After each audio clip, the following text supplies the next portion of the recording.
What is up, guys? I'm Francis, this is TDS TV, and these are my 5 top tips to passing your driving test. Number 1. Plan ahead and never stop planning ahead, no matter what happens. No matter if you've made a mistake, if something's happened, or if the examiner's talking to you, never stop planning ahead. Because as soon as you stop planning ahead, you switch off, you're thinking about something else, and then you make more mistakes. Whoops. Think of it a bit like a hazard perception test. When you were taking your hazard perception test, where were you looking? Absolutely everywhere. And how far ahead were you planning? As far ahead as you can see. So as soon as something happens ahead, you've already got the plan. There's a roundabout ahead, there's a car braking in front of me, and I need to go straight on. Where do I need to give way to? How fast do I need to be? What do I need to do? What gear am I going to be in? Am I going to stop? Am I going to go? All of this needs to be happening before you get to the junction. I went over the speed limit by 1 mile an hour there. Oh, is that going to be a fail? Is it going to be a fail if I go over the speed limit by 1 mile an hour? I'm not sure. I'm looking at the examiner thinking if he saw it. Did he see it? Did I shield it? Stop, because now you're not concentrating. You're not concentrating on what you're doing next. What other kind of things should you be planning for? Road signs, school, and zebra crossing. Need to be planning that. Road signs, road markings, everything happening ahead. All of the junctions that are coming up ahead of you, because cars could be coming from them like that one is. And if there's a zebra crossing, I'm going to spot it early, check the pavements, and deal with it effectively. If I'm not planning ahead, I'm going to get easy stuff like junctions and zebra crossings wrong because I'm under pressure and it's a driving test. Top tip number 2. Presentation matters. You've been told when you were at school, if you're still in school or you're at college, university, everyone's been there or is going through something like that. Presentation gets drilled into you from such an early age. I could have written the works of Shakespeare, but if I presented them and my handwriting looks atrocious, like a dog's just eating it, no one's going to read it. No one's going to be interested. It's the same with your driving. Your examiner needs to feel safe. You could be super safe on every single corner, but if your presentation is sloppy, your steering, your gear usage and your acceleration is booming him all over the car like a roller coaster, then it's going to look really bad. And your examiner's going to think, I'm going to start getting a bit nervous here. And your examiner's going to start thinking about touching your steering wheel or maybe braking for you or helping you. It's not going to put them in a relaxed frame of mind. Let's have a look at this corner that's up ahead. I'm going to do it 2 ways and you can judge my presentation. Okay, so it's a nice simple left turn at the end of the road. Because I've heard end of the road, I know that it's a give way line coming up. So mirror, signal, position, brake, speed, and go. I went there to exaggerate it a little bit, but you see the presentation, the point I'm trying to make. I turned really fast with the steering wheel, super jerky. I braked late.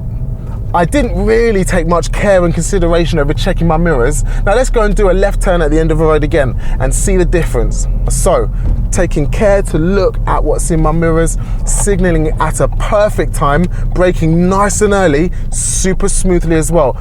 Going into first gear nice and early. My positioning at the end of the road is perfect. I'm taking really good care to look both ways twice before I emerge from that junction. Neither of them would have got me any minors or been a problem on my driving test, but I know which one I'd prefer to present to an examiner if I wanted to pass. Top tip number 3. Never, ever, ever assume that you failed. No matter what the mistake is, no matter what you've done, you can't judge whether you've got a minor or a major if the examiner even noticed what you were doing while you're on your driving test.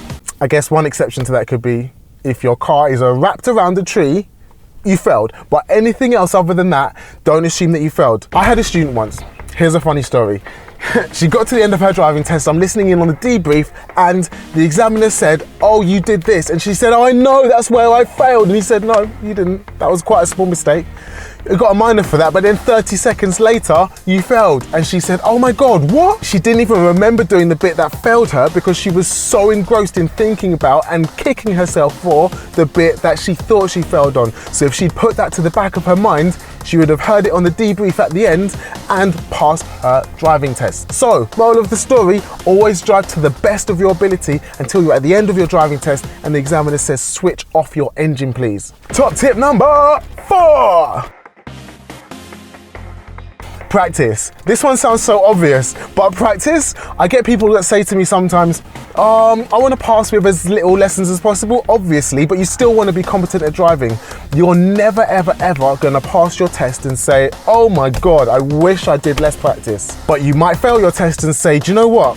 I wish I did more practice. That doesn't mean that you have to practice with a driving instructor. You can practice with friends, family, mum or dad, anyone that's over 21 and has had their license for 3 years. Take practice with them alongside practicing with your driving instructor so that your driving instructor can show you some new stuff, then you can cement that knowledge with your friends, family, mum, dad, whoever's got the car that will let you drive in it.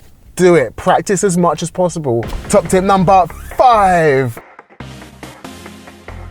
Eat well and sleep well. The importance of this is so underestimated. If you're super tired because you've stayed up all night watching YouTube videos of driving tips like this one, you're not going to be able to perform to the best of your ability. If you're super nervous in the morning and you wake up and you're not really hungry, because no one's hungry when they're nervous, and then you don't have breakfast, by the time it comes around to your driving test, your belly's going to be grumbling and your brain's not going to have enough fuel to get it through the day.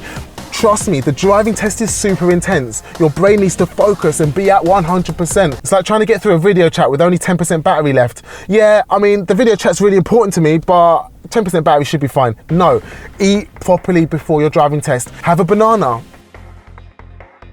Have a sandwich. Have a banana and a sandwich. Just eat something. Another really important one for that is water. Bring a bottle of water with you so that you can drink it while you're on your driving test. When the examiner pulls you over and says, drive on when you're ready, if you feel a bit nervous, you can... 1 second. Take a deep breath. I'm just taking my second. And I'm going to drive on when I'm ready. So guys, those are my 5 top tips for passing your driving test. Like the video, subscribe to the channel, follow me at Francis the Instructor, follow us at tds.tv, and I'll catch you guys in the next video.